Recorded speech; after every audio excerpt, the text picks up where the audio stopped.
नमस्कार दोस्तों, एजुकेशन 24 में आपका स्वागत है। दोस्तों आज का वीडियो बहुत ही खास होने वाला है क्योंकि आज के इस वीडियो में आपको बीए थर्ड सेमेस्टर हिंदी यानी कि आपका जो सब्जेक्ट है हिंदी, उसके अंदर आपका जो बीए थर्ड सेमेस्टर का पेपर होने वाला है उसके अंदर कौन कौन से क्वेश्चन आने वाले हैं, इस वीडियो के अंदर मैं आपको आने वाले क्वेश्चन के बारे में बताऊँगा। तो आप इस वीडियो को पूरा अंत तक जरूर देखिएगा क्योंकि इस वीडियो से आपको बहुत कुछ सीखने को मिलेगा जो आपके बीए एग्जाम में काम करेगा। तो आइए देर न करते हुए वीडियो को शुरू करते हैं और बीए थर्ड सेमेस्टर हिंदी के अंदर आपका जो भी क्वेश्चन आने वाला है उन आने वाले क्वेश्चन के बारे में जानते हैं। दोस्तों आगे बढ़ने से पहले मैं आपको एक बात बता दूं कि इस वीडियो के अंदर मैं आपको लघु उत्तरीय प्रश्न और दीर्घ उत्तरीय प्रश्न दोनों तरह के प्रश्नों के बारे में बताऊंगा। तो आप इस वीडियो को स्किप किए बिना पूरा देखिएगा ताकि आपको दोनों तरह के प्रश्नों के बारे में पता चल सके। तो आइए तो देर न करते हुए वीडियो को शुरू करते हैं और सबसे पहले लघु उत्तरीय प्रश्नों के बारे में जानते हैं। तो यहाँ पर दोस्तों लघु उत्तरीय प्रश्नों में पहले प्रश्न की बात की जाए तो यहाँ पर दोस्तों आपका पहला प्रश्न दिया हुआ है, आलोचना से आप क्या समझते हैं, समीक्षा का अर्थ समझाइए। यहाँ पर दोस्तों पहला क्वेश्चन कह रहा है कि आलोचना क्या होता है। सबसे पहले आपको आलोचना के बारे में बताना है कि आलोचना क्या होता है, उसके बाद आगे आपको बताना है कि समीक्षा का अर्थ क्या होता है।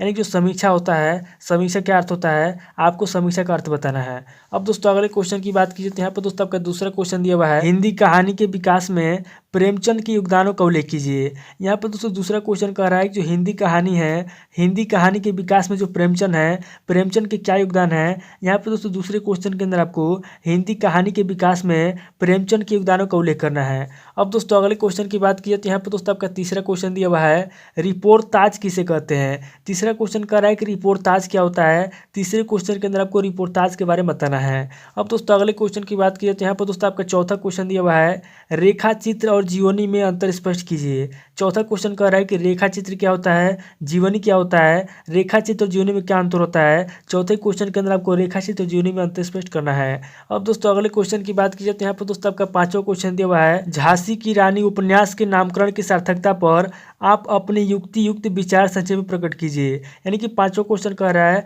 कि झांसी की रानी जो उपन्यास है, झांसी की रानी जो उपन्यास है, यहाँ पर दोस्तों आपको इस उपन्यास के नामकरण की सार्थकता प्रकट करना है और यहाँ पर दोस्तों आपको अपने युक्ति युक्त विचार संक्षेप में प्रकट करना है। अब दोस्तों अगले क्वेश्चन की बात की जाए तो यहाँ पर दोस्तों आपका छठा क्वेश्चन दिया हुआ है, फणीश्वर नाथ रेणु एक आंचलिक कथाकार है, स्पष्ट कीजिए। छठा क्वेश्चन कह रहा है जो फणीश्वर नाथ रेणु हैं ये दोस्तों एक आंचलिक कथाकार है। यहाँ पर दोस्तों आपको स्पष्ट करना है कि फणीश्वर नाथ रेणु एक आंचलिक कथाकार है। अब दोस्तों अगले क्वेश्चन की बात कीजिए तो यहाँ पर दोस्तों आपका सातवां क्वेश्चन दिया हुआ है, ध्रुव स्वामिनी की प्रधान समस्या पर अपने विचार लिखिए। सातवां क्वेश्चन कह रहा है कि जो ध्रुव स्वामिनी है, ध्रुव स्वामिनी की प्रधान समस्या क्या है। यहाँ पर दोस्तों सातवें क्वेश्चन के अंदर आपको ध्रुव स्वामिनी की प्रधान समस्या पर अपने विचार लिखना है। अब दोस्तों अगले क्वेश्चन की बात कीजिए तो यहाँ पर दोस्तों आपका आठवां क्वेश्चन दिया हुआ है, दीपदान एकांकी के कथानक की विशेषताएं बताइए। यहाँ पर दोस्तों आठवां क्वेश्चन कह रहा है जो एकांकी है दीपदान, यहाँ पर दोस्तों आठवें क्वेश्चन के अंदर आपको दीपदान एकांकी कथानक की विशेषता बताना है।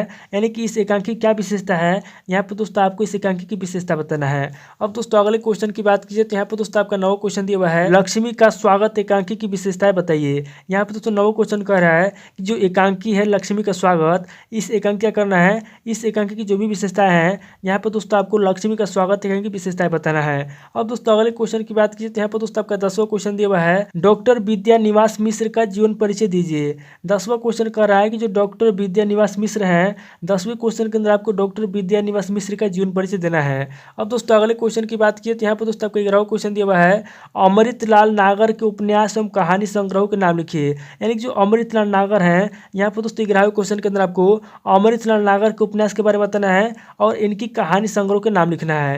यानी कि जो अमृतलाल नागर हैं, यानी कि जो भी उपन्यास है इनके उपन्यासों के नाम लिखना है और इनके कहानी संग्रह के नाम लिखना है। अब दोस्तों अगले क्वेश्चन की बात कीजिए तो यहाँ पर दोस्तों आपका 12वां क्वेश्चन दिया हुआ है, हरिशंकर परसाई की भाषा शैली पर प्रकाश डालिए। यहाँ पर दोस्तों 12वां क्वेश्चन कह रहा है कि जो हरिशंकर परसाई की भाषा शैली है, 12वें क्वेश्चन के अंदर आपको हरिशंकर परसाई की भाषा शैली पर क्या करना है, प्रकाश डालना है। अब दोस्तों अगले क्वेश्चन की बात कीजिए तो यहाँ पर दोस्तों आपका 13वां क्वेश्चन दिया हुआ है, राहुल सांकृत्यायन का संक्षिप्त जीवन परिचय दीजिए। 13वां क्वेश्चन कह रहा है कि जो राहुल सांकृत्यायन है, 13वें क्वेश्चन के अंदर आपको राहुल सांकृत्यायन का जो जीवन परिचय है, राहुल सांकृत्यायन का संक्षिप्त में जीवन परिचय देना है। अब दोस्तों अगले क्वेश्चन की बात कीजिए तो यहाँ पर दोस्तों आपका 14वां क्वेश्चन दिया हुआ है, डॉक्टर पद्य सिंह शर्मा के कृतित्व पर प्रकाश डालिए। एक जो डॉक्टर पद्य सिंह शर्मा है, डॉक्टर पद्य सिंह शर्मा के जो कृतित्व है, यहाँ पर दोस्तों आपको 14वें क्वेश्चन के अंदर डॉक्टर पद्य सिंह शर्मा के नेतृत्व पर क्या करना है, प्रकाश डालना है। अब दोस्तों अगले क्वेश्चन की बात बात की तो यहाँ पर दोस्तों आपका 15वां क्वेश्चन दिया हुआ है, शुक्ल जी के निबंधों की भाषा पर प्रकाश डालिए। 15वां क्वेश्चन कह रहा है जो शुक्ल जी हैं, शुक्ल जी को जो निबंध है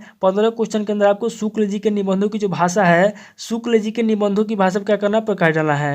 अब दोस्तों अगले क्वेश्चन की बात की तो यहाँ पर दोस्तों आपका 16वां क्वेश्चन दिया हुआ है और लघु उत्तरीय प्रश्न का लास्ट क्वेश्चन दिया हुआ है, अज्ञेय की कहानी कला पर प्रकाश डालिए। यानी कि जो अज्ञेय है 16वें क्वेश्चन के अंदर क्या करना है, 16वें क्वेश्चन के अंदर आपको अज्ञेय की कहानी कला पर क्या करना है, प्रकाश डालना है। दोस्तों टोटल आपके 16 क्वेश्चन हो गए जो कि आपके लघु उत्तरीय प्रश्न पूछेंगे। अब दोस्तों आगे हम लोग दीर्घ उत्तरीय प्रश्नों के बारे में जानेंगे। तो यहाँ पर दोस्तों दीर्घ उत्तरीय प्रश्नों में पहले प्रश्न की बात की जाए तो यहाँ पर दोस्तों आपका पहला प्रश्न दिया हुआ है, हिंदी कहानी साहित्य का विकासात्मक परिचय दीजिए। पहला क्वेश्चन कह रहा है जो हिंदी कहानी है, हिंदी कहानी जो साहित्य है, हिंदी कहानी साहित्य क्या करना है, हिंदी कहानी साहित्य का विकासात्मक परिचय देना है। अब दोस्तों अगले क्वेश्चन की बात कीजिए तो यहाँ पर दोस्तों आपका दूसरा क्वेश्चन दिया हुआ है, रिपोर्टाज से आप क्या समझते हैं, रिपोर्टाज के उद्भव एवं विकास का सही परिचय दीजिए। दूसरा क्वेश्चन कह रहा है कि जो रिपोर्टाज है, दूसरे क्वेश्चन के अंदर आपको रिपोर्टाज के बारे में बताना है कि रिपोर्टाज क्या होता है। उसके बाद आगे आपको बताना है रिपोर्टाज के उद्भव विकास के बारे में बताना है कि रिपोर्टाज का उद्भव कैसे हुआ और इसका विकास कैसे हुआ। अब दोस्तों अगले क्वेश्चन की बात कीजिए तो यहाँ पर दोस्तों आपका तीसरा क्वेश्चन दिया हुआ है, लक्ष्मीबाई का चरित्र चित्रण कीजिए अथवा रानी स्वराज के लिए लड़ी, स्वराज के लिए मरी और स्वराज की नींव की पत्थर बनी, इस कथन की सम्यक विवेचना करते हुए रानी लक्ष्मीबाई का चरित्र चित्रण कीजिए। यानी कि तीसरा क्वेश्चन कह रहा है कि सबसे पहले कह रहा है कि लक्ष्मीबाई का चरित्र चित्रण कीजिए, यानी कि सबसे पहले या तो आप लक्ष्मीबाई का चरित्र चित्रण कीजिए अथवा करके लिखा हुआ है, यानी कि आप इसको कर लीजिए फिर इसको करिए। तो यहाँ पे अथवा करके दिया हुआ दूसरा क्वेश्चन, रानी स्वराज के लिए लड़ी, स्वराज के लिए मरी और स्वराज की नींव की पत्थर बनी, इस कथन की क्या करना है, सम्यक विवेचना करते हुए रानी लक्ष्मीबाई का चरित्र चित्रण करना है। यानी कि तीसरा क्वेश्चन कह रहा है कि सबसे पहले आपको क्या करना है, लक्ष्मीबाई का चरित्र चित्रण करना है। यानी कि आपको जो ऊपर वाला क्वेश्चन दिया हुआ है या तो आप इसको कर लीजिए या फिर अथवा करके दिया हुआ है तो आप इसको करिए, दोनों में से कोई आपको ये करना है।